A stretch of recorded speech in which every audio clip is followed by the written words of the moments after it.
Milieu hospitalier, tous ces métiers qui ont été si longtemps méprisés et qui là se retrouvent voilà, aux premières loges, mais sans assurance du tout d'être mieux considérés avec des revenus revalorisés à la sortie. Est-ce que tout ce monde-là ne va pas à un moment donné dire « stop », on arrête de continuer et d'aller dans le mur comme ça. C'est ça un peu qui se joue. Nous ne sortirons pas indemnes de cette crise sanitaire.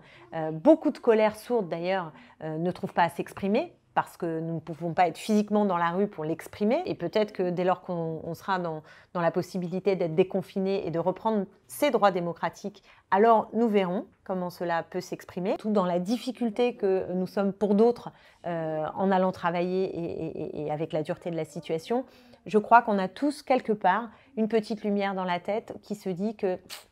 ça ne sera sans doute pas tout à fait comme avant et qu'il va bien falloir qu'il se passe quelque chose de nouveau dans la société et sur le plan politique. Voilà, ça c'est la suite, ça s'écrit, ça se pense, mais je pense que c'est dès maintenant que ça se joue en réalité.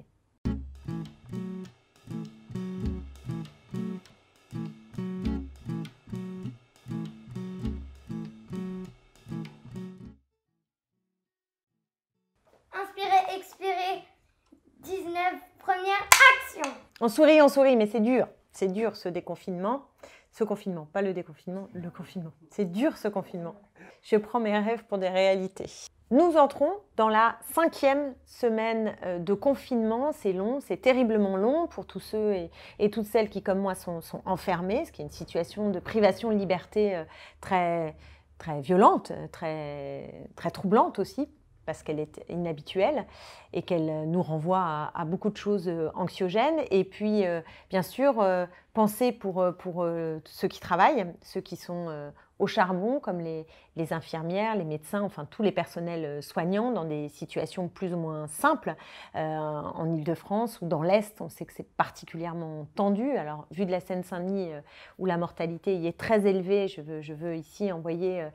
tout particulièrement un soutien à ces personnels soignants de qualité et très engagés. Et puis aussi ceux qui continuent à travailler, parfois sans protection, pour tous les métiers indispensables. Et malheureusement aussi pour les métiers non indispensables. On sait que Amazon, McDo et d'autres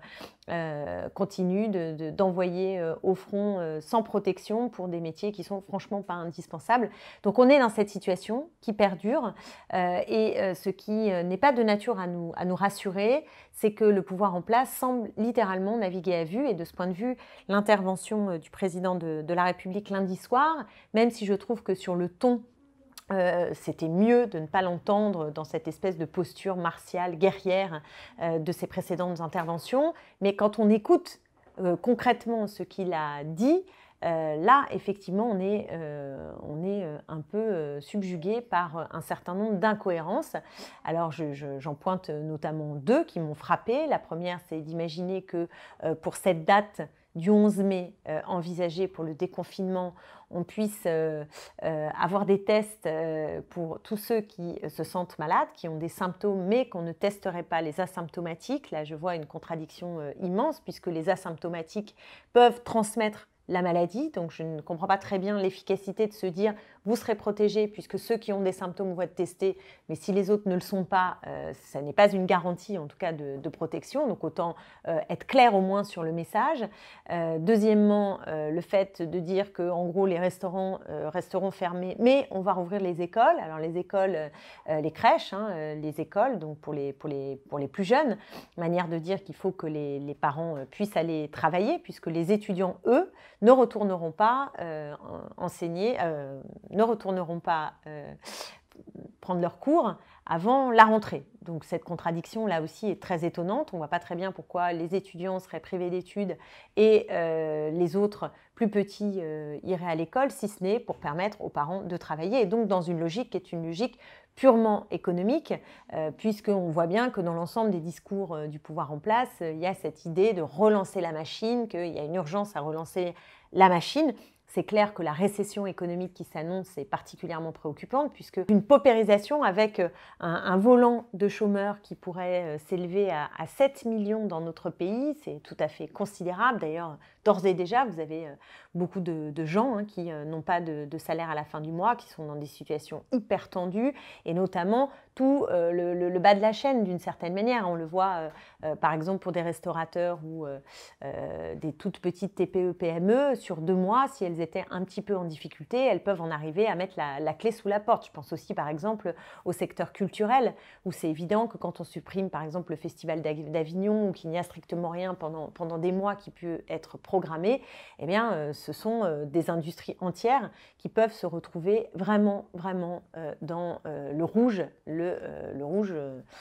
et la dureté de la vie. Donc c'est très anxiogène. Donc effectivement, l'hypothèse de se projeter avec une relance de l'activité est évidemment une hypothèse que je soutiens, qu'il faut avoir en ligne de mire, mais on ne peut pas tout sacrifier à cette aune-là, et il faut y arriver avec des éléments qui permettent d'assurer un maximum de protection. Et de ce point de vue-là, c'est clair que nous n'avons pas entendu lundi soir de plans précis qui nous disent combien de masques vont être livrés, combien de tests vont être à disposition, comment on est capable de réajuster l'offre de lits, comment les personnels soignants vont tenir dans la durée. Et ça, on ne le voit pas du côté du gouvernement, et c'est sa responsabilité absolue. Ça fait des semaines et même des mois que cette affaire est sur la table, puisqu'on a vu maintenant les enquêtes qui sortent et qui montrent tous les manquements de l'État à des commandes qui n'ont pas été passées, à des entreprises qui ont proposé leurs services et auxquels on n'a pas répondu. Donc on a vraiment l'impression qu'on est face à un État qui ne prend pas les choses en main, et c'est particulièrement inquiétant, sans compter, comme je le disais tout à l'heure, les contradictions du discours. Et je comprends les enseignants qui, par notamment la voix syndicale, se sont inquiétés. On dit, mais enfin, écoutez, on va rentrer, vous nous dites que c'est un semi-déconfinement, qu'il n'y a pas de problème dans les écoles, mais enfin, qu'il faudrait, a dit le président de la République, maintenir des gestes barrières dans l'enceinte des établissements scolaires. Et on ne voit pas du tout comment c'est possible. Comment allez-vous expliquer à des enfants que dans la cour de récréation, ils doivent tous être à 1 mètre? Est-ce qu'il y aura des masques pour tout le monde? Bref, tout ça reste tout à fait en suspens. Donc, il annonce une date de déconfinement sans quelque part le chemin qui nous permet véritablement d'envisager cette sortie du confinement de façon sérieuse et rassurante pour la population. Donc c'est pas rien, d'autant que vous avez vu que le lendemain et les jours d'après, les ministres concernés nous ont expliqué que c'était pas tout à fait ça, que le 11 c'était pas sûr. Le ministre Blanquer nous a expliqué que ce serait peut-être par petits groupes, qu'on savait pas. Enfin bref, la cacophonie s'est mise en mouvement, et du coup, quand nous on se pose la question de savoir qu'est-ce qui va se passer, comment on peut se projeter dans un après-confinement, on voit bien que c'est extrêmement difficile, et de ce point de vue, il y a une responsabilité, je le redis, du gouvernement et de l'État, du pouvoir en place, à ne pas nous mettre devant des clés en main pour bien comprendre la situation et avoir l'impression qu'il y a une anticipation claire du chemin, d'autant plus que les autorités sanitaires parfois disent une chose et le président prend des décisions tout à fait différentes, donc on n'y comprend à peu près plus rien, ce qui n'est pas du tout une bonne nouvelle dans ce moment de crise, et je mets un grand S que nous traversons. Je mets un grand S aussi parce que l'enjeu de la récession économique qui s'annonce, moi je ne le balaye pas du tout d'un revers de la main, d'autant plus que nous savons que si le pays se paupérise, si on a un chômage de masse, ce sont aussi des répercussions en chaîne sur la santé, sur le psychisme aussi de chacune et chacun d'entre nous, comme d'ailleurs le confinement, c'est-à-dire que la durée du confinement, non seulement c'est une privation de liberté, mais c'est aussi un impact potentiel sur notre santé et notre bien-être. Donc tout ça est difficile à bien articuler, et c'est pourquoi il faut travailler d'arrache-pied pour produire ce dont nous avons besoin au plus vite, et on n'arrive absolument pas à comprendre comment la France, 6e puissance économique mondiale, n'est pas capable d'avoir des masques là où d'autres pays ont réussi à en fournir, y compris pas simplement pour les soignants, mais pour ceux qui travaillent, voire l'ensemble de la population. C'est assez mystérieux de se dire comment on se retrouve dans une telle situation aberrante dans une puissance économique comme la France. Alors c'est lié pour beaucoup au fait qu'on avait des commandes dans les pays étrangers et qu'on a perdu toute souveraineté dans notre production de matériel, production de respirateurs, production aussi de médicaments, puisque on est en but à des pénuries potentielles aussi sur les médicaments. Donc c'est complètement incroyable et ça dit quelque chose d'ailleurs du chemin qu'il ne faudra absolument plus emprunter et celui de la relocalisation qu'il faut enfin prendre au sérieux pour nous permettre au plus près de bénéficier de ce dont nous avons vitalement besoin et d'affronter les potentielles crises, puisque nous savons que demain, il peut y avoir des crises climatiques en chaîne qui nous obligeront à avoir là aussi de la réactivité et pas simplement du stock pour ce dont on a besoin à l'instant T, mais du stock pour prévenir d'éventuelles situations catastrophiques, exceptionnelles qui peuvent nous arriver. Mais je voulais donc parler de la récession économique parce qu'au fond, elle est annoncée, elle est là. On nous parle du produit intérieur brut qui chute de manière vertigineuse et je crois qu'on n'a pas de solution autre que d'imaginer en fait, de changer les modalités de fonctionnement de notre économie et de notre système social. Parce que si on reste dans ces mêmes clous, alors il ne peut y avoir qu'un choc économique, un choc de récession, un choc de dérégulation et un choc de moins-disant sur le plan des droits et protections. Et c'est un peu la petite musique qu'on entend, puisque Bruno Le Maire a déjà commencé à expliquer qu'il allait falloir travailler durement pour relancer la croissance. Le patron du MEDEF dit exactement la même chose, après il s'est rétracté, mais on comprend bien que leur logiciel, le logiciel de la pensée dominante, ne peut pas imaginer autre chose que de remettre la machine en route telle qu'elle a fonctionné ces dernières décennies. Or, la situation dans laquelle on se trouve, certes c'est un virus, et le virus lui-même, il n'a pas de projet politique, mais la façon dont on a des outils ou non pour l'affronter, ça, c'est en revanche du ressort de l'organisation sociale. Et c'est là où ça ne fonctionne pas du tout correctement. Et je pense que si on n'est pas capable de remettre à plat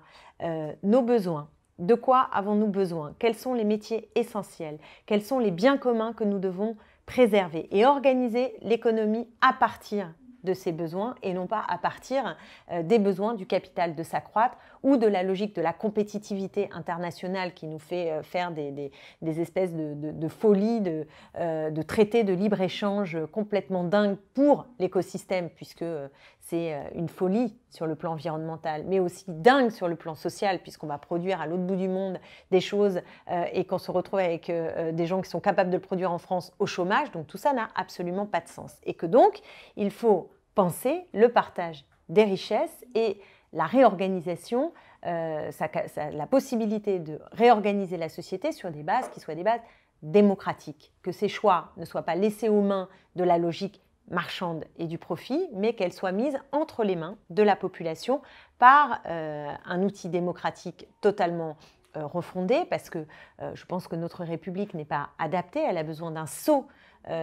vraiment très important dans une façon de mieux faire fonctionner la participation citoyenne à la décision publique. Et ça, on sait très bien que la 5e, elle n'est pas adaptée à cela. Elle est au contraire tout braquée sur un exécutif et un président de la République qui ont énormément de pouvoir et que de plus en plus, c'est l'autoritarisme qui est à l'œuvre parce que la 5e République en donne aussi les moyens et les potentialités que ce qu'on appelle les corps intermédiaires, j'aime pas tellement ce terme, mais en tout cas tous les espaces de médiation de la société sont broyés les uns après les autres et c'est ça qui fait aussi que la démocratie est si malade aujourd'hui. Donc il faut modifier les règles démocratiques, changer totalement le mécanisme d'organisation de notre économie pour l'adosser aux besoins et non pas, encore une fois, à ce néolibéralisme et ce capitalisme fou. Bon, alors ça fait un changement qui n'est pas un petit changement, hein, puisqu'il faut introduire là-dedans en plus toute cette logique de transition énergétique qui impose beaucoup de choses dans ce qu'on va décider de produire demain et aussi dans nos modes de vie. Et je ne suis pas sûre qu'au sommet de l'État, même si de temps en temps on essaie de repeindre avec un petit bout de verre, on ait bien pris la mesure de la chose. Et j'étais d'ailleurs très étonnée de voir que des gens comme Yannick Jadot ou Laurent Berger ou Michel Rivasi d'Europe Écologie Les Verts aient signé ces derniers jours une tribune avec 3 ministres de ce gouvernement, avec, je crois, une trentaine de patrons de grandes entreprises comme L'Oréal, Engie, Coca-Cola et j'en passe, pour dire que ça y est, on allait se lancer dans, je ne sais pas quoi d'ailleurs, mais quelque chose qui serait plus écolo. Je trouve que le spectre des signataires et le salut dans le texte très franc aux gouvernants de notre pays et aux gouvernants européens est un signe un peu étrange parce que je pense que la Macronie est totalement vérolée de l'intérieur de ce point de vue parce qu'elle ne peut pas, dans son mode de pensée, intégrer ces changements de paradigme, ce changement d'horizon, ce changement de normes que moi j'appelle de mes voeux et que nous sommes très très nombreux à appeler de nos voeux. Donc on est là dans un moment charnière de bascule, de crise, d'accélération et c'est vrai que ça prend du temps pour être réellement, comment dire, donc ça trouve en fait sa maturation, mais il me semble, à lire beaucoup de choses, parce que c'est impressionnant d'ailleurs, la production intellectuelle, les tribunes nombreuses qui foisonnent justement sur la question du sens, de ce qu'on devrait faire à court terme, mais aussi à moyen, long terme. Il y a une espèce de foisonnement qui va arriver, je l'espère, à maturation, parce que nous ne sortirons pas indemnes de cette crise sanitaire. Beaucoup de colères sourdes d'ailleurs ne trouvent pas à s'exprimer, parce que nous ne pouvons pas être physiquement dans la rue pour l'exprimer. Et peut-être que dès lors qu'on sera dans la possibilité d'être déconfiné et de reprendre ses droits démocratiques, alors nous verrons comment cela peut s'exprimer. Mais on peut tout à fait imaginer que notamment les milieux hospitaliers, tous ces métiers qui ont été si longtemps méprisés et qui là se retrouvent voilà, aux premières loges, mais sans assurance du tout d'être mieux considérés, avec des revenus revalorisés à la sortie, est-ce que tout ce monde-là ne va pas à un moment donné dire « stop, on arrête de continuer et d'aller dans le mur comme ça ». C'est ça un peu qui se joue et c'est pourquoi c'est vrai que tout confiné que nous sommes les uns et les autres, parfois en télétravail, ou tout dans la difficulté que nous sommes pour d'autres en allant travailler et avec la dureté de la situation, je crois qu'on a tous quelque part une petite lumière dans la tête qui se dit que ça ne sera sans doute pas tout à fait comme avant et qu'il va bien falloir qu'il se passe quelque chose